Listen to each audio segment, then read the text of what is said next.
Well, if you dared sit through any of that Senate testimony of Dr. Evil yesterday with Tony Fauci, the little dictator. Well, it's true. All you really heard was, and some people expected this, some didn't. We were told different things, but you sure heard a lot of this. On the advice of counsel, I respectfully decline to answer based upon my rights under the Fifth Amendment to the Constitution. 111 times, which are 111 reasons why this guy should either be in jail, probably won't, don't get your hopes up, but at least, history will look back on this and say, this was the chance for this guy to come before the entire nation. Really the world, because we led the COVID response terribly, but we did, and say, here's how we can fix it, but didn't, because like Josh Hawley said yesterday, the senator from Missouri, nothing says honesty like taking the fifth. 111 times. Anyway, we'll get to it. And I know it's depressing. It's infuriating. It's frustrating. You may be saying, oh, of course he wasn't going to talk. There is a bright side to this, because no matter where it goes from here, yeah, there was one legal theory that maybe this just goes to the individual states. Maybe it's Florida. Maybe it's Texas that tries to hold him in contempt. Whatever. History now, never before, but now history will judge this guy completely differently, and that's the positive news. Anyway, let's talk about it. Wicked Radio live stream and X and YouTube and Facebook and the replay and that stuff, and audio podcast, full episode as soon as we get off the live stream. I don't know what happened. The guy was so chatty before. He didn't miss a media opportunity. Going back to the dark days again, and I know a lot of this stuff is bringing up bad memories, but remember, you could not avoid this guy. And at first, you might have been like me. You're like, well, he is in charge of the pandemic response, and we have to see him. And then it turned into something. Then he was just an egomaniac. But he was so proud to say, I'm not afraid to testify before Congress. I will always talk. Well, apparently what happened, because this was just a few years ago. All right. The answer is, if there are oversight hearings, I absolutely will cooperate fully and testify before the Congress if asked. Guess things have changed. 111 times he pled the fifth. Now, there were fun moments that I appreciated. I thought it was fun when Rand Paul kicked Fauci's lawyer out. That was fun. That was fun to watch. You're not invited. Security. That's always good. I don't know. I like that stuff. And I appreciate the pettiness of things like this. Bernie Moreno from Ohio dropping an F-bomb on Fauci. You may think that's inappropriate. I tend to enjoy these kinds of things. I don't know, because it like jazzes up a Senate hearing, which normally none of us have the patience to watch.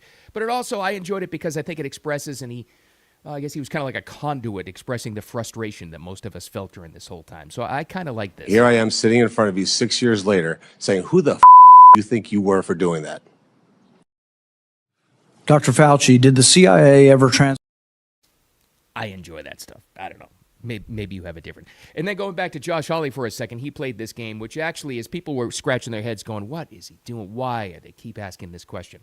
He wanted to establish that Fauci wouldn't answer even obvious questions. This is why they had moments like this, which seemed kind of stupid at the time, but they wanted to get it on the record that this guy, even though he was subpoenaed to testify, wouldn't even answer questions that wouldn't put him in any legal trouble. But, again, this was one of those laugh-out-loud moments. Thank you, Mr. Chairman.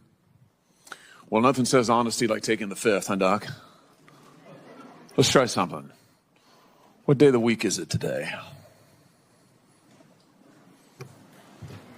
On the advice of counsel, I respectfully decline to answer based upon my rights under the Fifth Amendment to the... And you know how that went. But that's the reason why he did it. And then I think he asked him what color the carpet was in front of him, or what color his tie or jacket was, something stupid like that, just to ask him, what is actually happening here. So there are a lot of people watching this. I saw the comments. Some of you sent comments to me. It's like, why are they still, do you know he's not going to answer a question? And this is only after he had, taken the fifth like 10 times. He's not going to answer anything. Why do they keep asking questions? I think it actually was important that they kept asking the questions so that it's on the record, it was long. It was tedious. Nothing really happened outside of those funny moments. But they had to ask the question to get it on the record to understand exactly what he wouldn't answer. You know what I mean? This is a guy that would not hide behind a microphone. Any invite, anything that would actually happen, this guy would jump right to the media. And we know from the Fauci diary, all of his celebrity friends, he was basking in his glory of his fame. This guy is a complete megalomaniac. We know that. We know that much. But it even gets worse. There was something else we discovered that really came out during some of the questions. This is why all these tedious questions were important yesterday. Jesse Waters talked about it last night. This was pretty amazing. Not only that, he was actually getting a lot of money from this entire thing. He actually had put his staff in charge of applying for awards for this. This is a federal employee. They all are, which is illegal to do. $2 million cash prizes on this that they collected on that. Just the, and compared to what the guy was making in salary and now pension, that's a drop in the bucket.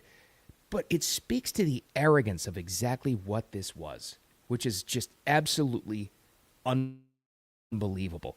So the question is, and this is the first question, and I'm glad he answered it, that the reporters had for Rand Paul, who led this whole thing. And I no matter what you think of him, you got to give him credit for keeping on digging. Years he's been working on this now to get this guy to testify. Didn't get any answers, but in a way, he still got statements out of it. Where does it go now? Is he held in contempt? Because here's what we were all told, right? And this is what surprised even some of the senators that were asking Fauci some questions.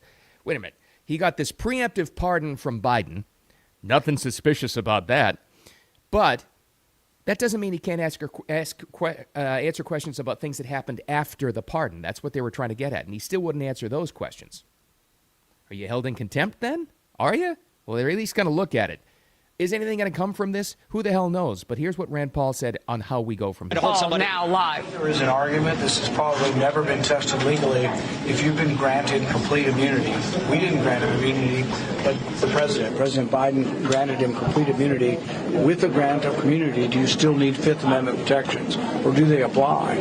So, and telling that all he had to do today was tell the truth. If he testified and told the truth, even if he admitted to destroying thousands of records, which we think happened, there's no penalty that attaches. It would just be the truth. How do you respond to his comments that you have an unhinged obsession with him? I think if you look at all of the questions that were asked, they're all very, very serious questions. One of the questions, was about the particular type of furin cleavage site, that its codons were CGG, CGG. This was actually seen by... It's an important point to make, too. So that's what he's saying about, when they need to... This is uncharted territory as far as the legality of it goes, which is pretty interesting. That tends to slow things down, and usually nothing comes from it. I mean, let's be honest here. But he said something really interesting there, in that because the opening statement, if you saw it from Fauci, was, this is a personal obsession with me to attack me. And that's what all the Democratic senators said. And they tried to pivot this to, we have a measles outbreak because of Trump's health policy, and yet we're sitting here, and all the typical bullshit that they actually would try to push. But Rand Paul said it there. I think this is another reason why it was important to still go through that tedious process yesterday and ask all those questions, because you can tell by the tone of the questions that they were about getting to the bottom of this pandemic response and how awful it was and how many businesses got screwed over and how many lives were lost and how many injuries were caused and how many records were destroyed. That's what it was about. So anybody that's making the argument in the future that this is just a personal attack against Tony Fauci, that they just hate him, no. Listen to the questions or read the questions in the transcript or go back and watch this thing if you dare. No, it was about getting to the bottom of what this response was all about and the origin of this thing that came our way. That's what this was all about. But I think even though it's easy to say nothing came from this thing, and I get that, because he wouldn't answer it. He used the fifth 111 times. The court of history is going to decide. Trust me, there are a lot more people who saw this guy refuse to answer any questions, and they lost complete faith in him. I know, it seems like it's already been decided, right? You've got the COVIDians out there that still are wearing masks for no reason. They're out there. There are some people that were so freaked out by the media that they won't leave their houses ever again. There are people like that. They may be in your personal lives or your family. They're out there. Or the people that still look at Tony Fauci as a god because my TV told me to. They're out there too. But trust me when I tell you, there are a lot more people in this country today, in the world today, who are looking at our entire response and say, wow, this was evil, what they did and how they responded to it. And this guy is a complete total egomaniac. All of that has been confirmed. But down the road, this changed everything. And maybe this does come down to the states. Nothing changed the geography of this, or the population base of this country more than this response to this thing. You see those studies all the time. It's all the moving trucks are going to Tennessee and North Carolina and Texas and Florida and Arizona, and they're leaving states like New Jersey and Massachusetts and New York and Illinois and California. Why all the? You could talk about the weather. You could talk about no state income tax. That's not the main reason. People looked at what they lived through. And Bernie Moreno, when he dropped his F-bomb on Fauci, talked about this a little bit. Not just lives, even though that's more important, businesses destroyed. Livelihoods destroyed. Kids, now we know unnecessarily, masked up in elementary schools and preschools. Masked up, learning ability and reading comprehension has been greatly delayed by this. Social skills, all of this effect. That's what people ran from in these blue states, in these lockdown states. That's what they did. I saw the difference. I saw the difference in northern states and living in and being by the grace of God, a resident during that entire time of Florida. I saw it. And I know there's this weird fight between, I think it's just political, between DeSantis and Trump supporters, that whole weird thing, whatever. But I'm telling you, no matter what you think of Ron DeSantis, I can tell you personally, when we interviewed him, living as a resident down here, the hell he took facing Fauci and going against those mandates. We had lockdowns too, but it was like weeks, not years. You know what I mean? It was a couple of months. And then we bounced right back and people came to Florida. And there was still stupidity down here too, but he fought against it. No matter what you think of that guy and other governors that fought Fauci, give them some credit now. Give them their propers because they went through hell on this. And he actually talked about it to Jesse Waters last night. This makes a great point. This is where Fauci's really judged by history and how this population base of the country changed. Because the free states, they're now reaping the benefits for fighting through that, and the blue states and cities are not. This is what DeSantis said last night. He makes a really good point. Went against Fauci, the media would say, oh, and they would always, oh, the governor's breaking with Fauci. He's not listening to the science. And Fauci very much considered himself to represent science. So any pronouncement he made, if you disagreed with that, even if you had all the data in the world, oh, you don't believe in the science. And the legacy media really advanced that narrative. And so we had a lot of tussles. I was probably on the wrong side of public opinion at the time. Now I think people look back and they do recognize how wrong he was.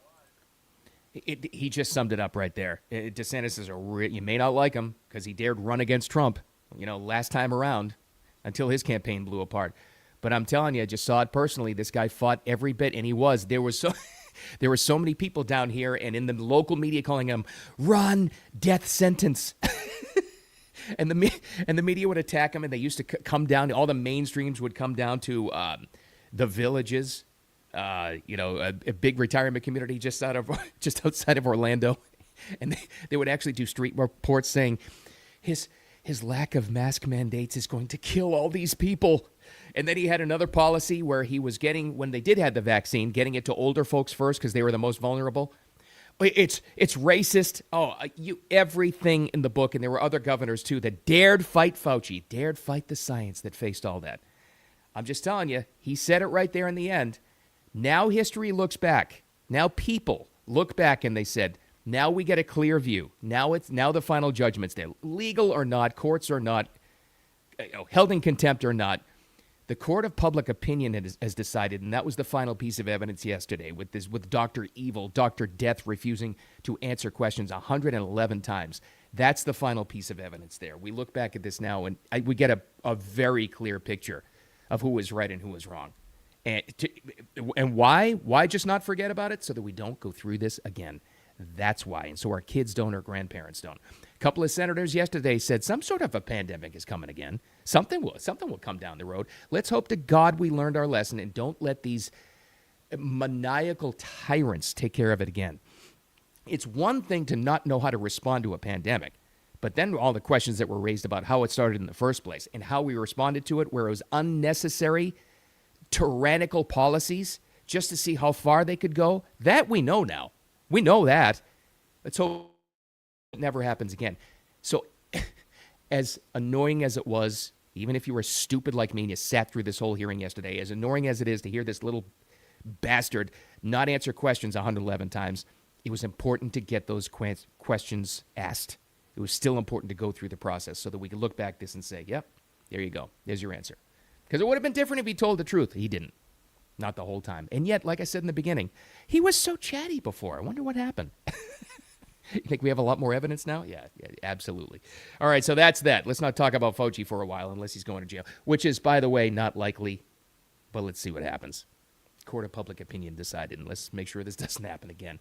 Actually, hanging out with me. What is this, Thursday? Make it a wicked awesome one. Replay on X and YouTube and Facebook, clips from Wicked Radio all over the place. Social media channels, too. You can find that. And the audio podcast, complete version, posted shortly after the live stream. Appreciate you, as always, and all those follows and shares, which have been really picking up. I really appreciate it. Make it a wicked awesome Thursday. I'll talk to you tomorrow.